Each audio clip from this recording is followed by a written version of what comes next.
আসসালামু আলাইকুম। আজকে আমাদের স্কুলে চলতেছে সোশ্যাল মিডিয়া অপব্যবহারে শিক্ষার্থীদের কি শিক্ষা বিমুখ। পক্ষে কারা? পক্ষে কোন দল? পক্ষে কোন দল? পক্ষে কোন দল? তোমার দলের নাম কি? আচ্ছা, পক্ষে। ওরা তো সব পক্ষে না বিপক্ষে? পক্ষে। বিপক্ষ দল কারা? তোমরা দেখি নবম শ্রেণী। বিপক্ষ দল নবম শ্রেণী। এটা বিপক্ষ দল। এই তো এখানে আছে, আমরা ভিডিও দেখি। হ্যাঁ, বিপক্ষ দল। এটা হচ্ছে পক্ষে দল। এটা হচ্ছে অডিয়েন্স শুনতেছে, যারা শুনতেছে আর কি। এক পক্ষে বলছে, বিপক্ষ বলতেছে। আমাদের পাহিয়া কাজে পাহিয়া বলে তার ছেলে কিংবা মেয়ে জিপিএ 5 পেয়েছে, তিনিও পড়ার জন্য চাপ দেন। A+ পাওয়ায় যখন অভিভাবকদের একমাত্র আশা, তখন অভিভাবকদের একমাত্র শিক্ষার্থীদের হতাশা। তাপমাত্রার দিক শাসনের কারণে শিক্ষা পরিচালনায় আছেন আমাদের সহকারী প্রধান শিক্ষক জনাব রবিন স্যার, জগদীশ স্যার এবং আমাদের হিরো বঙ্গদেবনাথ স্যার। হ্যাঁ, আমাদের আর হিরো তাবাসসুম। পর পর করলে হবে না।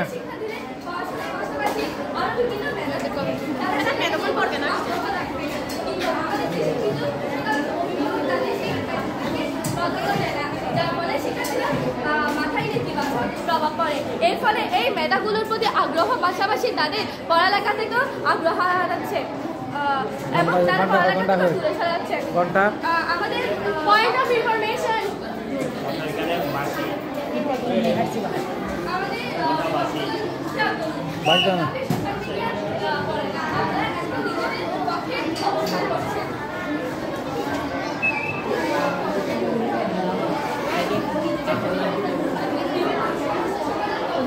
ক্লাস 9 এবং ক্লাস 10 একসাথে যুদ্ধ চলতেছে।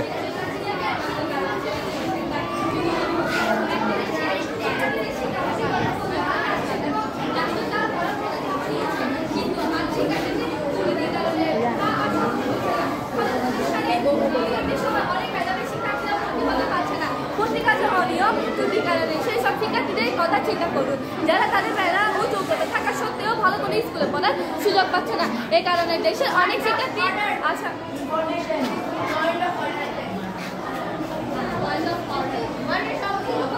তিনি এখন বলে দিয়েছেন যে পর্নোগ্রাফি জিনিসটা সোশ্যাল মিডিয়ার মধ্যে এক্সিস্ট করে।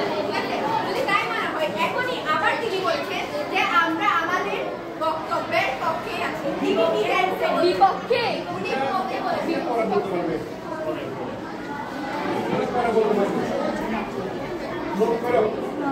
সাইড দেখে না পড়া যাবে না দাঁড়িয়ে। অনেক শিক্ষার্থী আজ শিক্ষা বিমুখ হয়ে যাচ্ছে। বিজ্ঞ প্রতিপক্ষ শুধু এগুলো নয়, বর্তমান সমাজে শিশুশ্রম, বাল্যবিবাহ, র্যাগিং, বুলিং, হ্যাকিং এর মতো অনেক কারণ রয়েছে যা শিক্ষার্থীকে শিক্ষা বিমুখতা বাড়িয়ে দিচ্ছে। আপনারা এই শূন্য কারণগুলো ছেড়ে শুধু শিক্ষার বিমুখতা কেন দেখছেন তা প্রতিপক্ষ নয়। আমার প্রশ্ন রইল, শিক্ষার্থীদের কার্যক্রম হিসেবে যদি সোশ্যাল মিডিয়াকে তুলে ধরলে শিক্ষার্থীরা এর সঠিক নিয়ম পালন করতে পারবে, শিক্ষার্থীরা এর উপকারিতা হতে পারবে। সোশ্যাল মিডিয়া শিক্ষার্থীদের দেখা যাচ্ছে এইটা বলবে যে পরে এত মনে বলো দাঁড়িয়ে বলা যায় না। পয়েন্ট করার পর পয়েন্ট করার পর বলবে তোমাদের বক্তব্য দাঁড়িয়ে বলবে না, পয়েন্ট এত বলা যাবে না। তুমি তোকে রাখতে দে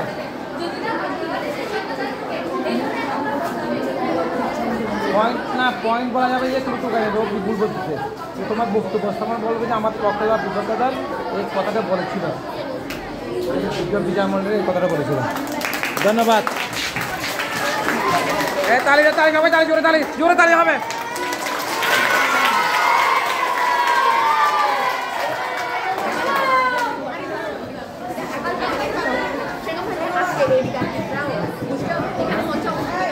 শোনা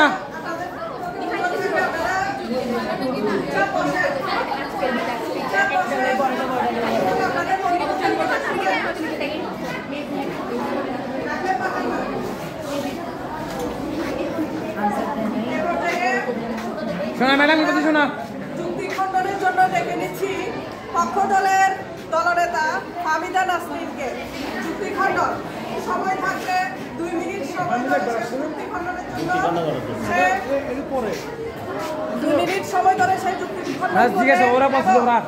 স্যার ওরা বলছে 1.5 মিনিট সময়ে সতর্কতা সংকেত বাজবে এবং 2 মিনিটে তার যুক্তি খণ্ডনের সময় শেষ হবে।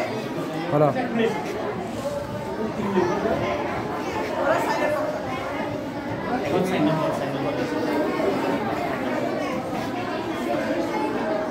বলো না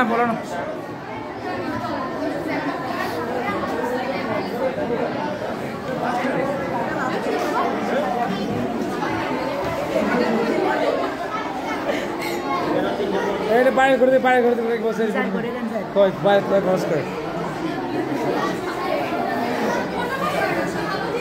এই সবাই এক চাপ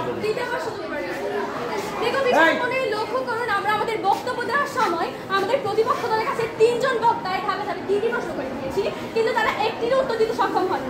এর মাধ্যমে তাদের দলীয় অবস্থানের দৃঢ়তা যে কতটা দুর্বল সেটা বারবার প্রমাণ করে। মাননীয় সভাপতি তারা আরো বলে গিয়েছেন যে ইউএসএ, যুক্তরাজ্য এবং চায়নার মতো বিভিন্ন ধরনের দেশে নাকি সোশ্যাল মিডিয়ার মাধ্যমে করা। মাননীয় সভাপতি আজকের আমাদের বিতর্কের বিষয়ের মধ্যে যেটা সেটা হচ্ছে অপব্যবহার।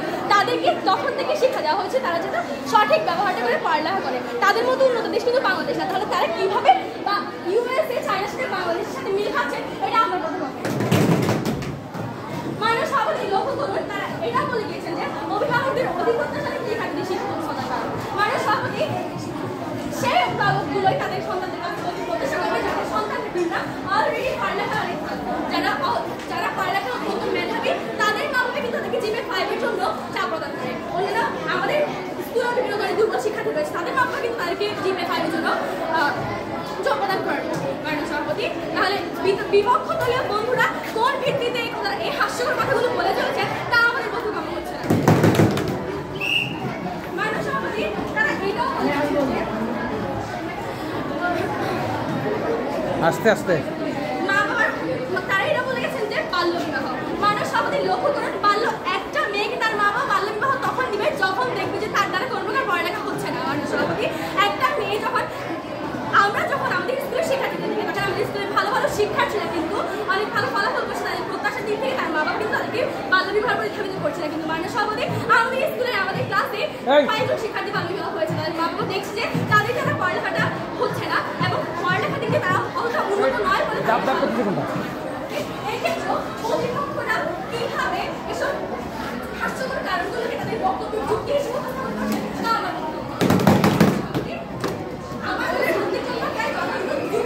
গবেষণা দেখিয়ে গেছেন যে সোশ্যাল মিডিয়ার অপব্যবহারী শিক্ষার্থী করছে।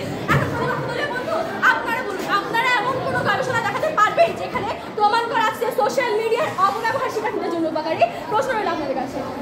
ধন্যবাদ মাননীয় সভাপতি, ধন্যবাদ সবাই। তাহলে হবে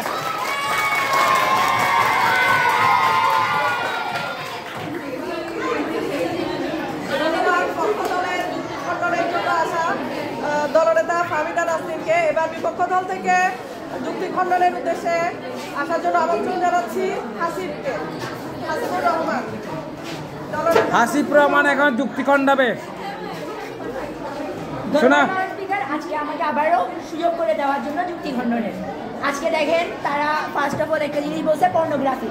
আপনারা প্রথমে কোয়েশ্চেন রাখবেন পর্নোগ্রাফি কিভাবে সোশ্যাল মিডিয়ার অন্তর্ভুক্ত, এবং এরপর আপনারা এটাকে বলছেন যে পর্নোগ্রাফির দিকে তারা যাচ্ছে। ঠিক আছে, পর্নোগ্রাফির দিকে যে একজন শিক্ষার্থী ধাবিত হচ্ছে কীভাবে হচ্ছে? দুর্বল শিক্ষা ব্যবস্থা। আপনার এডুকেশন সিস্টেমে আপনাকে কখনো বলে দেয় নাই আপনাকে এইসব জিনিস নিয়ে ভালো কিছু শেখাচ্ছে না। আপনার এডুকেশন সিস্টেম আপনাকে ক্লিয়ার কোনো মতবাদ দিচ্ছে না।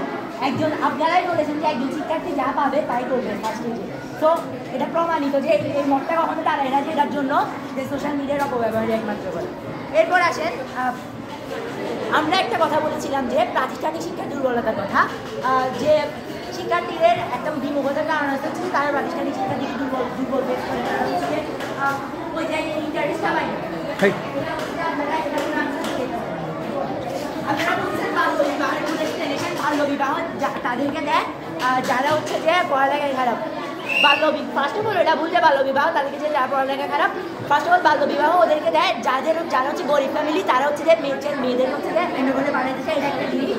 এবার হচ্ছে যদি পড়ালেখার খারাপটা যদি আপনাদের কারণ হয় তাহলে এখানে আমরা সরাসরি প্রথম থেকে দায়ী করে আসতেছি ভুল শিক্ষা ব্যবস্থাকে, যেটা আপনারা প্রমাণ করতে পারেন নাই কেন ভুল শিক্ষা ব্যবস্থা দায়ী না। আজকের এই পুরো বিতর্কে আপনারা দেখেন, আপনারা অনেক আরেকটা জিনিস, আপনারা প্রত্যেকবার হাস্যকর কথা বলে